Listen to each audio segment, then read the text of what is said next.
좀 얼음에 이래 동동 뜬 그 시원한 냉수나 좀 마시고, 이 얼음 듬뿍 든 그 수박 하체 좀 먹으면 이 속이 그냥 시원해질 것 같아. 예. 어, 여러분, 무더위가 주는 가장 우리 육체적인 어떤 뭐 증상이 하나 있다면 이 목마름입니다. 더위가 극심하면 찾아오는 육체의 어떤 현상은 이 갈증이죠, 갈증. 예. 육체의 이 갈증을 가시게 하려면, 그럼 여러분 시원한 냉수 한 그릇 먹으면은 그 갈증을 저희들이 다스릴 수 있습니다. 그렇죠? 근데 오늘 저녁에는 제가 조금 여러분과 나누고 싶은 것은 여러분, 우리 영적인 이 목마름은 어떻게 해결하냐, 이거. 영적인 갈증. 그렇죠? 많은 사람들이 그 육적인 목마름에는 굉장히 민감합니다. 날씨가 조금만 더워도 더워서 못 살겠다 그러고요. 조금만 이제 찬바람이 한번 불어와 보십시오. 그러면 쉽게 하는 말이 추워서 못 살겠다 그럽니다. 이게 이 인간의 아주 좀 간사합니다, 간사. 육체적인 것에 대해서는 너무나 우리가 민감한 반응을 보이는 거예요. 조금만 내가 손해보는 일이 생긴다, 못 견뎌합니다. 근데 실제적으로 더 중요한 것은 우리의 육의 목마름보다는 우리 영혼이 고갈되어지고 영이 여러분 메말라가고 시들어가는 이 부분에 대해서는 굉장히 둔감합니다. 둔감합니다. 예. 오늘날 시대는 말입니다. 어찌 보면은 육적인 것으로는 굉장히 배가 부른 시대가 되었고 풍성한 시대가 되었습니다. 그런데 참 아이러니한 것이 뭐냐면 사람들이 행복 지수가 갈수록 낮아지는 거예요. 뭔가 채워지는 것 같은데도 그 내면은 봤더니만 자꾸 비어지고 가는 거예요. 더 갈망이 생기는 거예요. 엉뚱한 곳에 엉뚱한 것으로 채우려 하니 인생이 끊임없는 목마름이란 말이에요. 끊임없는 목마름이라는 거죠. 제가 참 어린 시절에 어머니 아버지 손잡고 다녔던 여러분 부흥회 이런 거 생각하면 그 시대는 사실 먹지 못했고 입지 못했거든요. 저도 그랬어요. 시대 자체가 그랬으니까. 그런데 그 시대에 말입니다. 그렇게 못 먹고 굶주려가며 헐벗고 입지 못한 시대였는 그때에 여러분 그 영적으로는 그렇게 갈망한 충만함을 덧입고서 은혜, 충만함을 덧입고 살았던 시대가 있었어요. 여러분. 그때는 어떻게 그럴 수 있었을까? 근데 지금은 이제 좀 먹고 살만하다 이거예요. 배부르다 이거예요. 그러니까 많은 대부분의 사람들이 추구하는 것이 뭐냐면은 영적인 진정 소중한 것을 채워야 되는 것은 관심이 자꾸 떠납니다. 그리고는 어떻게 하면 이 땅에서 잘 먹고 잘 살까?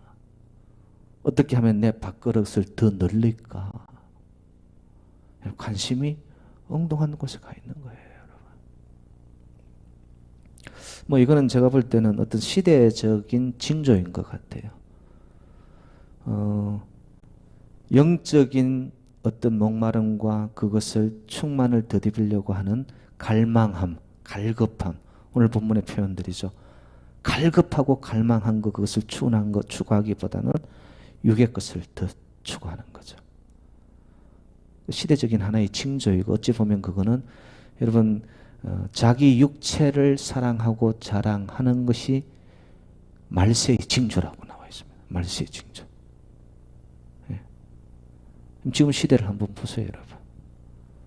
사람들 자기의 자존심 살짝 건드리면 못 견뎌합니다. 자기가 넘버원이에요.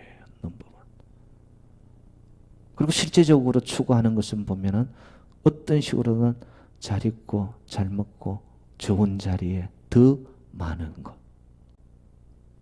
육의 것을 추구하는 거예요. 육의 것을. 육신을 따라가는 동안에는 어떻게 되나요? 결국 그것이 낭떠러지 인생이 되어지는데도 불구하고 대부분의 사람들이 그것을 추구합니다. 추구하고 있다는 거죠. 모르겠어요. 제가 어머니 아버지 손잡고 다녔을 때 그 부흥회 이러면은요, 모르겠어요. 왜 그랬는지 저도 모르겠지만 이상하게 충만함에 힘에 이끌려 가지고요, 부흥회 새벽 시간도 한 번 안 놓쳤어요. 그리고 부흥회 할 때마다 강단 위에 그냥 옹기종기 꼬마들까지 다 강단 위에 올라가 가지고, 그때 부흥사님들이 얼마나 열정적으로 말씀을 전가하세요. 저도 그 밑에 있다가 이 목사님 춤을 얼마나 받았는지 몰라. 바로 밑에 앉아가지고. 그게 성령 세례였는지 제가 이렇게 목사가 되어 있네. 왜 그랬을까? 무엇이 그들을 그렇게 갈망함으로 영적인 목마름으로 이끌었을까? 그 이유가 있습니다. 그때는 못 먹고 못 살았기 때문에 뭔가 채워지려고 하는 그 갈망함이 있었다, 갈급함이 있었단 말이에요, 여러분. 그 영으로 채워지니까 그 힘든 시절을 다 견뎌 이겨 나가는 거예요. 그 극복했잖아요. 근데 지금은 살만하니까 풍성한데도 이상하리만큼 자꾸 속은 메말라가는 시대. 잘못 가고 있는 거죠, 이게 지금. 예. 여러분, 한국의 그 문화체육부 관광부의 그 장관을 지냈던 이어령 박사님을 잘 아실 것입니다. 이어령 박사님은 사실상 예수 그리스도를 만난 적이 없던 사람이었는데 그의 딸을 통하여서 예수 그리스도를 만납니다. 인격적으로 만납니다. 그리고 그가 최근에 쓴 간정수기가 있어요. 그리고 이어령 박사님의 붙어 다니는 이 별명 같은 것이 뭐냐면 자기 자신을 이렇게 표현해. 평생 우물을 파는 사람이라고 자기를 표현합니다. 우물이라는 것은 뭐예요? 목마르니까 파는 거죠. 근데 파야 할 우물을 파야 되는데 그가 이렇게 간정수기에 적어서 한번 들어보세요. 명예를 달라고 글을 썼더니 명예가 생겼고, 돈을 벌려고 애쓰니까 돈이 생겼다. 또 병 때문에 병원에 다니니까 병이 나았다. 어느 날 너무나 외로워서 극장에 가서 영화를 보고 좋아하는 글을 봐도 채워지지 않는 혼자라는 절대 고독에 괴로웠다. 어찌 보면 다 가졌어요. 명예도 물질도. 여러분, 이어령 박사님 하면 한국에 정말 모르는 사람이 없을 정도로 지성인의 대부입니다. 그럴 정도로 권세를 누리고 명예를 가지고 그랬던 사람도 목마름이 생기는 거예요. 절대 고적, 절대 고독. 내가 누구인가? 나는 어디서부터 왔는가? 나는 어디로 가야 되는가? 그가 이어서 이렇게 적었습니다. 그런데 어느 순간 그 갈증이 바로 진리에 대한 갈증이요, 창조주에 대한 목마름임을 깨닫게 되었고, 나는 그때부터 길이요 진리요 생명이신 예수께 올인하게 되었다. 여러분, 타고난 지성인이었는 그도 결국 인생은 뭐죠? 한 길이라는 거예요, 여러분. 예수 안에 길이 있고 진리가 있고 생명이 있는 그 길로 가지 아니하면 아무리 이 땅의 것 다 가지고 있다 해도 목마름이 해결 안 되는 거예요, 이게, 여러분.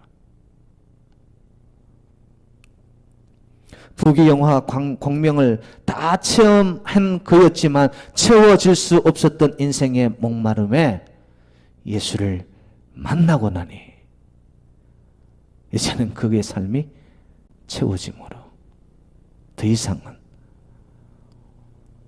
여러분, 예수 안에 진정한 생명이 있고 예수 안에 진리 있고 예수가 여러분 길이 됨을 믿으시기를 주님의 이름으로 축복합니다. 그것이 처음 저어져야 돼. 그냥 하는 고백 말고 말입니다. 예? 정말 내 안에 그것이 꽉 차져 있는, 예수로 다 채워져 있는, 삶은 부족한데 이상하게 나는 부족함이 없는, 왜? 예수로 인해. 여러분, 그러한 상황의 영적인 충만함을 우리가 체험하고 나면은요, 정말 인생 자체가 너무 가벼워지기 시작하는 거예요. 자유로워지기 시작하죠. 요한복음 7장 37절에 예수님께서 이러한 초청을 합니다. 누구든지 목마르거든 내게로 와서 마셔라. 여러분, 예수님이 주시는 우리 목마름의 해가 채워주시는 것은 세상이 주는 것과는 다릅니다. 여러분, 세상의 것들은요, 먹고 가지고 채우고 채울수록 소금물을 먹는 것과 똑같아요. 소금물 먹으면 해갈되나요? 아니요. 또 갈증이 생겨 또 퍼먹는 거예요. 먹는데도 마시는데도 안 채워지는 거예요. 이 땅의 것은 그런 거예요. 근데 내게로 와서 마셔라. 그 생명수 생수를 마시고 났더니만 내 배에서 생수의 강이 넘쳐나리라. 할렐루야. 예수 안에는 분명히 여러분 채워짐의 역사가 있습니다. 예? 생수의 성령이 나를 채우는 역사가 있게 되어지면 그때부터 내 인생이 목마름이 없어지는 거예요. 이게 뭐냐? 내가 막 살아가려고 운전대를 잡고 요래 갔다 저래 갔다 이게 아니라 채워지고 나니 영이 나를 이끌고 예수가 내 인생의 주인이 되고 내 모든 것을 의탁하고 맡겨버렸더니만 그때부터 하나님이 내 인생을 드라이브 해가기 시작하는 거예요. 푸른 초장으로 실만한 물가으로 부족함이 없도록 내 잔이 넘치도록. 여러분, 그런 역사가 우리 모두에 있기를 주님 이름으로 축복합니다. 우리의 삶을 하나님께 이양을 하는 거예요. 여러분, 네? 다 맡겨버려야 된단 말이죠. 전폭적으로 맡길 때 하나님은 우리를 주장하여 가세요. 하나님의 영이 우리를 채워 그 성령의 충만함이 우리를 이끌고 가기 시작하면 그때부터 삶이 정말 깃털보다 가벼워지기 시작한다는 것이죠. 그래서 오늘 저녁에 제가 결론적으로 여러분과 나누고 싶은 것이 뭐냐면 내 배에서 생수의 강이, 그죠? 성령의 생수의 강이 내 배에서 넘쳐나게 하려면 여러분 그 생수의 펌프는 가만두면 펌프에서 물이 올라오나요? 안 올라오나요? 안 올라오죠. 여러분 펌프질을 해보셨죠? 그게 하려면 뭘 넣어야 됩니까? 마중물을 넣어야 됩니다. 마중물 한 바가지 정도만 딱 붓고는 그냥 펌프질하면 그 밑에 파이프를 통해 가지고 끊임없는 스프링 워터가 그냥 올라오듯이 여러분 생수의 성령의 펌프에 우리가 마중물을 넣는 것이 뭐냐? 기도하고 사모함에 갈급함으로 하나님 앞에. 내가 마중물을 붓는 것이 뭐냐? 하나님 앞에 엎드리는 시간이에요. 기도하고 사모함으로 갈급함으로 오늘 본문 1절에 나타나는 목마른 사슴같이. 왜? 주님 밖에는 없으니까. 주님 이외에는 길이 없으니까. 우리를 채울 수 있는 길이 없으니까. 주님 우리를 채우지 아니하면 나는 살 수 없습니다라는 절박한 심정으로 하나님 앞에 갈급함으로 갈망함으로 사모함으로 나타날 때 그게 여러분 마중물이에요. 마중물. 우리의 한 바가지를 부으면 하나님은 몇 바가지 주신다? 몇 바가지가 뭐야? 그냥 드럼통으로 부어주시는데. 예? 그런 은혜를 여러분 좀 받으시기를 주님 이름 축복합니다. 예? 우리의 상황을 하나님은 아신단 말이에요. 그런데 네 지금 마음의 중심이 어디로 가 있느냐? 하나님 그걸 보기 원하는 거예요. 갈급하냐? 정말 사모하느냐? 갈망함이 있느냐? 그걸 묻는 거거든요. 예?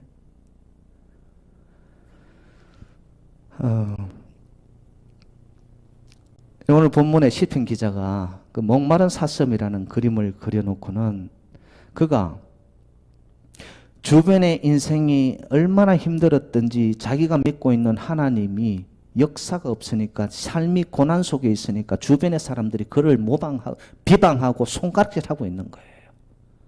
네 하나님이 어디 있느냐? 너 정말 하나님 살아계신 거 맞냐?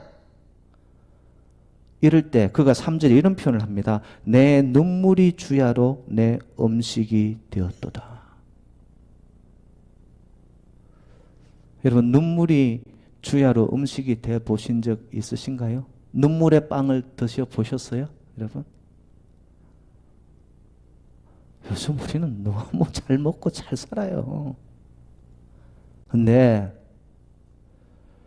하나님의 역사를 손가락질하는 자들 때문에 내 마음이 아파서 하나님 앞에 엎드린 적이 있습니까?